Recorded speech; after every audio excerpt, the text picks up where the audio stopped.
Hey everybody, welcome to another video, and in this one we are going to be investigating something that we know about through Bayek's tomb in the modern day, which is some relic of great power.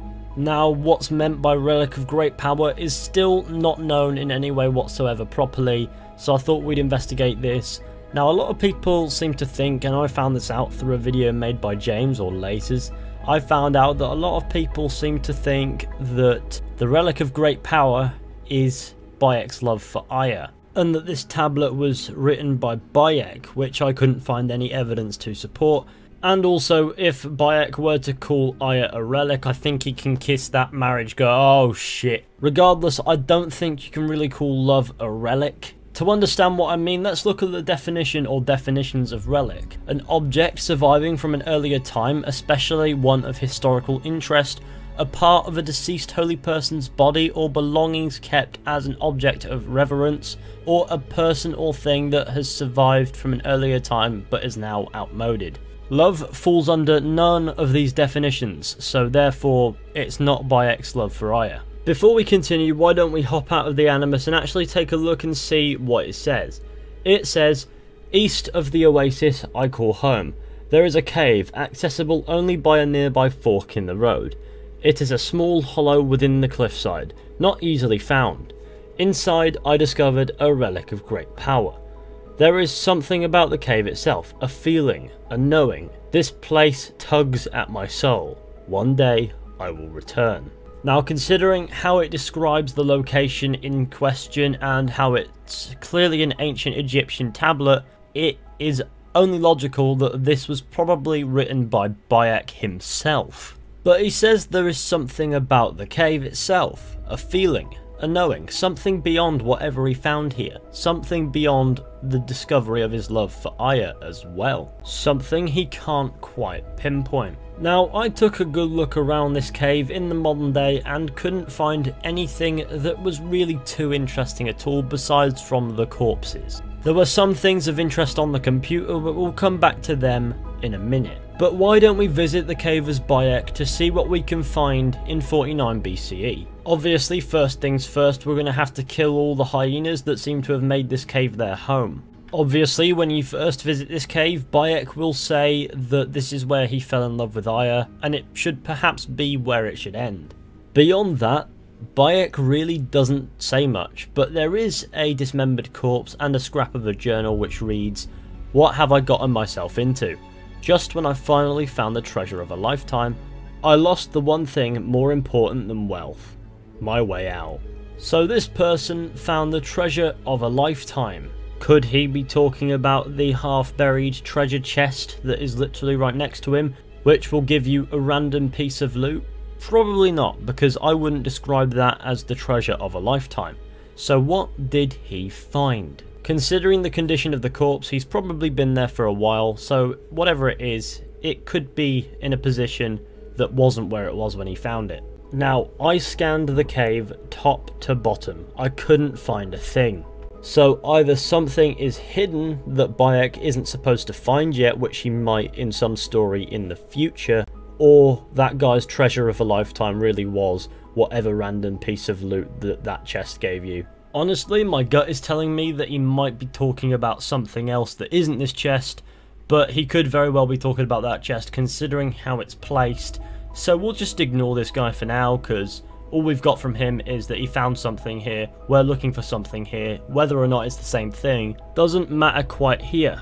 But besides the decaying corpse of an unfortunate treasure hunter, there really is nothing in this cave for Bayek to discover at this point. Now that we've determined this, why don't we return to the modern day, specifically Layla's laptop. It turns out there's some interesting stuff on here that isn't Layla trying to say some really forced things like this. I actually found a debriefing document explaining Layla's mission before she decided to stop communicating with Abstergo and go off on her own mission. The document tells us that her assignment was to locate and recover an artifact of high interest in the Katara Depression, which is exactly where we find ourselves in the modern day. Could this artifact be the relic of great power? Whatever it is, in a voice recording by Layla Hassan, it appears as if she's found it. I like morning briefings. They're short, minimal nonsense, and they have free coffee. No downtime this week. They're putting me and Dee on a plane to Alexandria 2 days from now. I don't get why Hathaway's in such a rush. We're being deployed to extract an artifact. If it were a person of interest, the push would make more sense. A person could be halfway across the world in a couple of hours. But an artifact that's been sitting around for 2,000 years, it's not going anywhere. An artifact of high interest. Heard that before. It always ends up being some crappy pottery shard or half an old book. My animus runs on DNA, not tableware.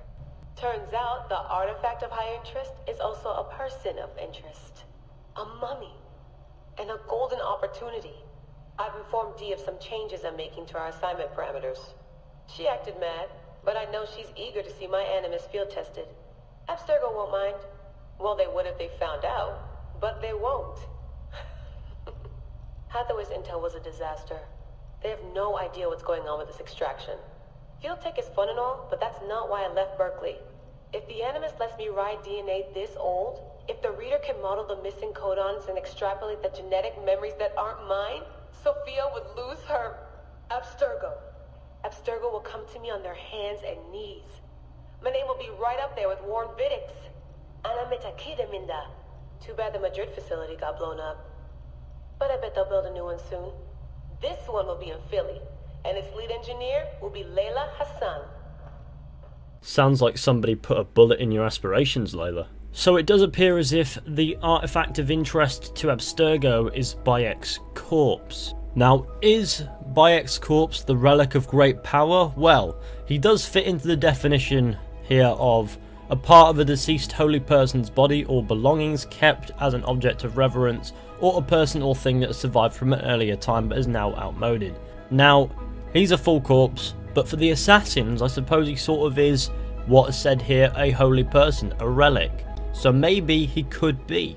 And when mentioning the knowing that seems to be in this place, maybe it's talking about Bayek's memories. That's far-fetched, considering Bayek allegedly wrote the damn thing. So if it were to be Bayek's corpse and Bayek wrote this, then he'd have the ego the size of Saturn. So if it was Bayek's corpse, who wrote this? Because Bayek wouldn't have wrote this, would he? So we're going to assume that it probably was Bayek, considering it's ancient Egyptian. We see Bayek's story at the end of the ancient Egyptian era sort of thing. So chances are Bayek is not the relic of great power, but he holds the knowledge that could necessarily be that power. He could be a relic because he's a corpse, and it seems as if he's an artifact of interest to Abstergo. But of course, the tablet with which all this information was on was ancient Egyptian in origins, and considering that it wasn't there during the events of Origins, it seems as if this was written probably around the same time as the events, if not just a bit after. So the only real logical answer to who wrote this was probably Bayek. Which moves us back to square one with what this relic of great power was, and people seem to be assuming left, right and centre, which is Bayek's love for Aya, which isn't a relic. But what about the cave itself? Could it be the relic of great power? The cave doesn't really fit the definition.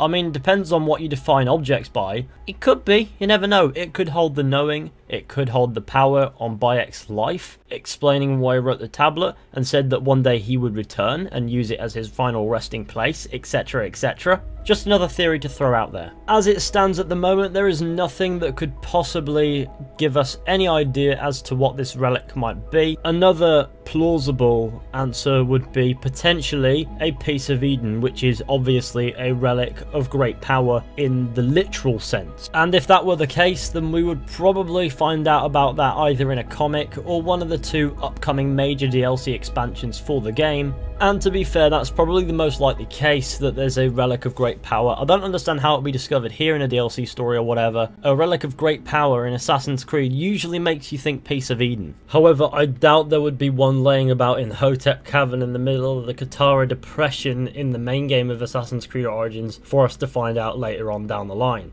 I mean, Bayek can see through an eagle's eyes. Surely he has enough First Civ DNA in him to feel when a piece of Eden is nearby, and that might be that knowing that the cave has about it, for all you know. But that is a bit too predictable for my liking, so let me know what you think. Pop down to the comments, let me know what you think about this. What is the relic of great power? Could it be Bayek's corpse and the knowledge that's in his DNA? Could it be a piece of Eden? Could it actually be Bayek's love for Raya? Could it be something else entirely that I have missed completely in this video? Do let me know down in the comments section. Thank you all for watching, I hope you all enjoyed. Be sure to go ahead, leave a like, subscribe, share, and I will see you all very soon with another video at some point.